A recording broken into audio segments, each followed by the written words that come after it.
Hello again, and another week, another set of trust issues. It's Tom Keenan here, and joined by Kristy McCann as usual. Kristy, how are you?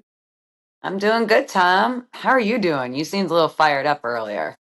A little fired up again this week. In fact, I'm fired up most weeks, but I'm particularly fired up this week. So, another AI experience that I think is worth talking about. But I actually think this one is highlighting a bigger problem. Like, I could just rant about this, but actually, I think this is highlighting a bigger issue. So this is the email output that I had with a support function of a business, and what I quickly learned was AI. The important thing here is that there was a product malfunction on their end, which meant that what I was hoping to get back from the AI was abjectly different to what was expected, and this is about video production. So I went back and pointed out the issue. And the history is that I've had an issue and I've had some credits reimbursed. Well, this time I go back and I pointed out the videos. Now, what I want you to look at is the top line here. So the first line here is this is a real output failure where especially when the product basically worked 2 weeks ago and not now. We're sorry that happened.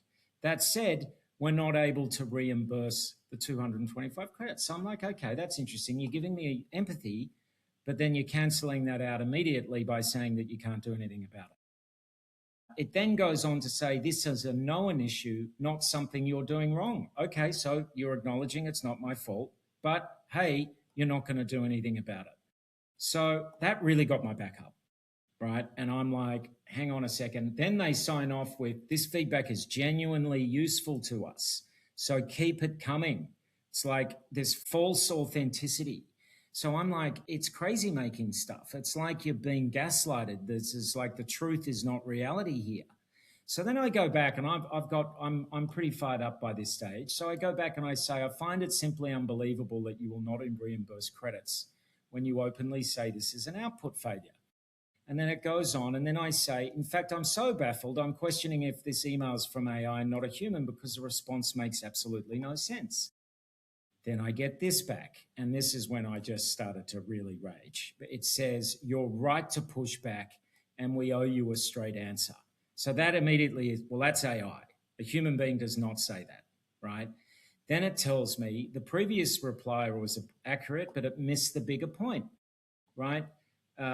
A script stopped working properly. You had no way to know that before spending the credits. That's a real failure on our end, not just an edge case. We're really sorry. We can't retroactively refund your credits. So it's like, oh my God, I've got this false empathy going on. And then the clincher, and yes, a real person is writing this. So I'm being lied to, I'm being gaslit. We've compared AI rage to phone rage. I actually think this is worse because phone rage, no one was actually lying to you, right? Like, yes, you rage because you're on hold for too long, but no one was actually lying to you. Here, you're actually actively being lied to. And I think if AI is pushing this as the standard of customer service, then we have a real problem. So I'm going Yep. to stop there and just get your take on this because I thought it was incredible. Yeah. Yeah. I mean, I've had to put Claude, my best buddy, in numerous timeouts for being gaslit. But I think what you're nailing is that anyone can go and create an AI product and they could scale immensely. But what happens when you continue to AI all the human elements, the support function, the customer success function, the human functions, right? You can't AI your way out of it. And some may call it a hallucination. I call it intentional bias, right?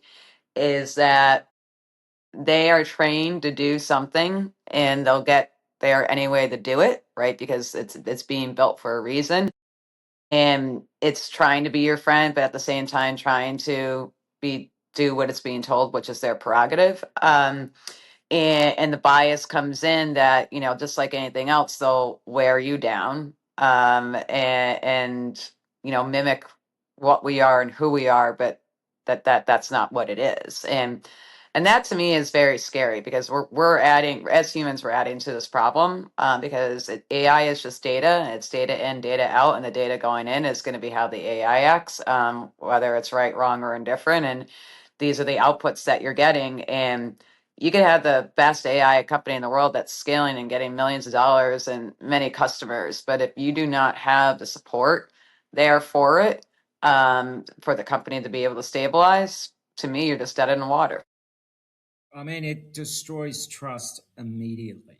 Like, and so the next step in this story was, I was like, well, I'm going to put you all over social media and shame you and make an example of you. And then I thought to myself, you know what? I don't think this is so bad. I don't think the management could possibly endorse what's happening. So I found the CEO on LinkedIn. I sent them a message and I got a response back, and they are really sorry about it. So it makes me realize feedback is so important. I love it as a co founder. If we have these experiences, we really have to tell the company about it and try and have some empathy that this is not what they're aspiring to. And I think that there's a broader problem here, which is that the pace of deployment has become so fast with AI. We can build products in a couple of days now and deploy them, but if we don't have the systems that go in the same speed, as you were saying, you're going to trip yourself up in a really fundamental way. So I think Yep. it's on all of us to point this stuff out and collaborate with our colleagues who are building businesses to make sure they know what's going on. Yeah, and just to wrap this, you did a very human thing. You contacted the human, the CEO of the company, and they responded. And it's good, because they don't know what they don't know. When you're just working with a bunch of bots and not humans, how are you supposed to get any feedback anyways? So the good news is that she responded, and hopefully it all works out. But this is going to happen when you have too many bots running everything, and you don't have human interference. She probably didn't know. It's a no, they did not know. They did not know. And that was obvious. So there's a lesson there for all of us. And it's a brave new world we're entering. Makes phone rage seem like a walk in the park. Um, let's catch up again next week. Absolutely, Tom. Take care.